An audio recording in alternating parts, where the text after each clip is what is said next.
Up, everybody? I hope you're having a wonderful morning and ready for a great afternoon. Sorry for the late start today. Basically, I ordered food in and they got late. So anyway, I had to have lunch before chatting with my favorite people. Anyway, so what I want to do today is I want to tell you about a distinction in in writing techniques. Normally, this is seen as a distinction between writers, but I don't know. I'm a little bit afraid of this sort of like essentialists definitions of people. So good. So the what I want to tell you about is this distinction between. Whoops, sorry, my stream manager is acting up. Okay, there you go.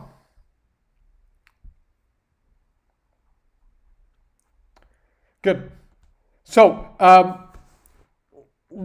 what I want to essentially tell you about is this notion of discovery writing, okay? Because when we're trained as academics, we are essentially trained as architects. So the idea is that, you read the theory, specify research questions, specify a method, collect data, specify a coding structure, code the data, and then the discussion is based on that coding structure. So the architect idea is that everything is planned, okay? So read the theory, get your research question, and then that's, let's say, the creative part, but then everything is planned. So you plan the methods, you plan the data collection, you plan the data analysis, you pre-specify your coding structure, you code the data, and then your discussion is basically an explanation of the coding structure, okay? And at the beginning of my writing career, I'll basically like not outline at all and just write. And then I'll have to go back and rewrite a bunch of stuff. And I thought, that I was a bad writer, but actually no. There is something called being a discovery writer in fiction. And so, if there is such a thing in fiction, then there must be such a thing in academia. And I was a discovery writer. I don't think I am like super discovery anymore, but we'll talk about that in a few minutes. Now,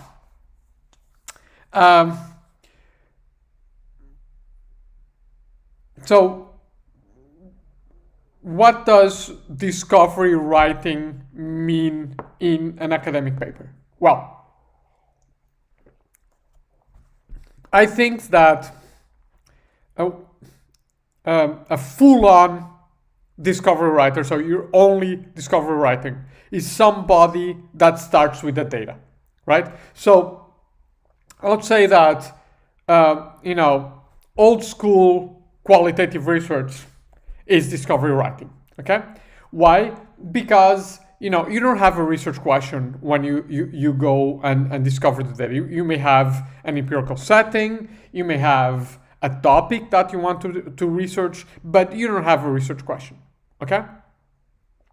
So when you go to the field, the first part of the discovery is literally data collection and methods, right? Because you don't know what data is there, and therefore you cannot have a very specified method to collect data, right? I mean, because you just don't know the setting well enough, right? So for example, in my field work, I discovered that reports were super important, so I anchored my entire data collection around the production of reports, right? But so that's data collection and so on. But then, okay, you have all the data. What does it mean to be a gardener, discovery writer, discovery researcher versus an architect? That is, in writing they call it plotter or outliner, academic writer. It means that you try to have when you're analyzing data, you try to have most of the coding structure pre-specified. Okay. Now I'm a discovery researcher, and my analysis is discovery. What does this mean? This means that the only coding structure that I use is based on my fundamental ontological assumptions. Okay, what does this mean? Well, this means that in my research, I follow practice theory, which is basically a way of looking at society that says that structures do not shape behavior independently; they are enacted in practice. Okay, and what we do every day is a reflection of structures like meanings and institutions, but it also shapes those structures. Okay, so literally, for every paper, my coding structure only has antecedents, practice, conditions for action, practices, and outcomes. That's it. Okay, and then as I code, what I'm doing is I'm labeling specific types of practices, specific types of conditions for action, specific types of challenges, and specific types of outcomes. Okay, so that's discovery coding. Okay, when I have all the data coded, I don't write the result section. Why? Because I don't know what the result section is about yet. I know what people are doing and the consequences of what they are doing and why they are doing it, but the key then becomes, who cares about this? Right? And so, for example, in the previous version of the paper that I was telling you about today, I thought that the people that cared about my data, what I was observing in my data, were people that were looking at this specific theory in IS called effective use. And then I submitted this paper, and the feedback from the reviewers is, no, we don't care about this, and we are the effective use people. I'm like, okay, so I need to find something else. And so the something else that I found was information system success. Okay, so that's a completely different theory. That and the process of discovery here is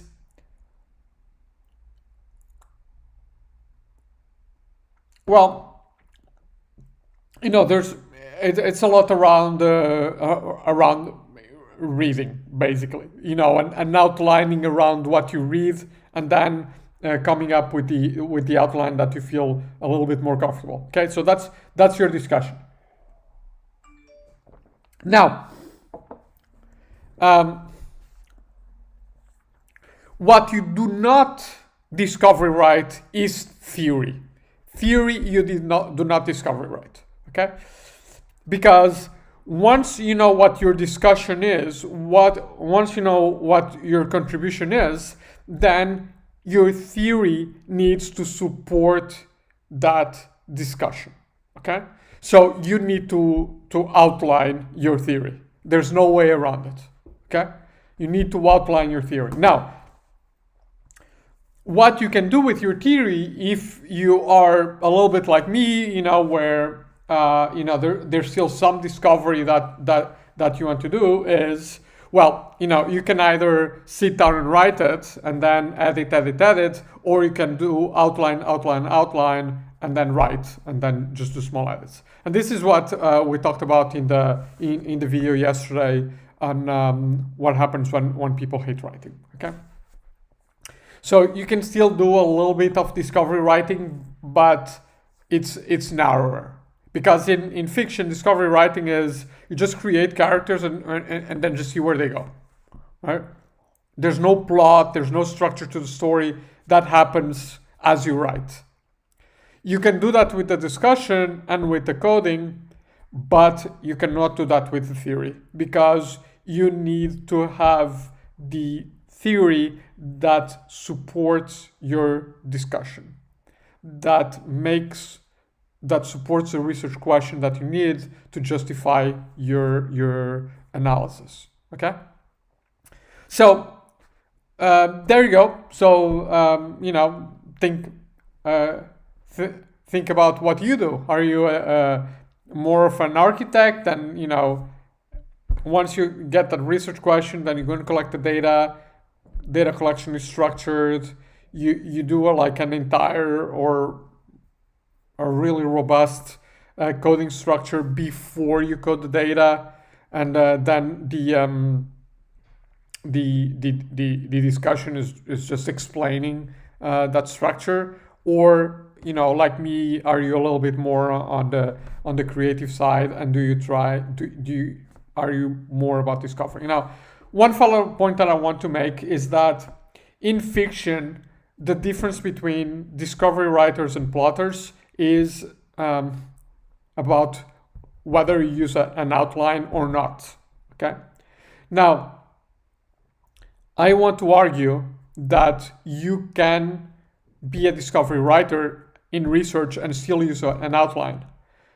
It's just about the format of your writing. Are you writing long paragraphs or just short outlines? Because in fiction, an outline is the entire narrative structure and so on, whereas in our case it's not. It's more the structure of what you're saying and the points that you're going to touch upon. Okay, so you can be a discovery writer, and this is how I am. I'm a discovery writer for academic papers, but I use the outline to write. I don't write long form while I'm thinking.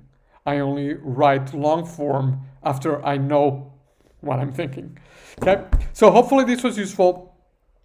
There's a link to a blog post in below the video. That blog post has a class by Brandon Sanderson, who's a really great fiction author, and he has an entire class about being a gardener, a discovery writer versus a plotter or an architect writer. Okay, so if you enjoyed this video, check that one out as well. Okay, so I'll catch everybody tomorrow. Thanks so much, guys.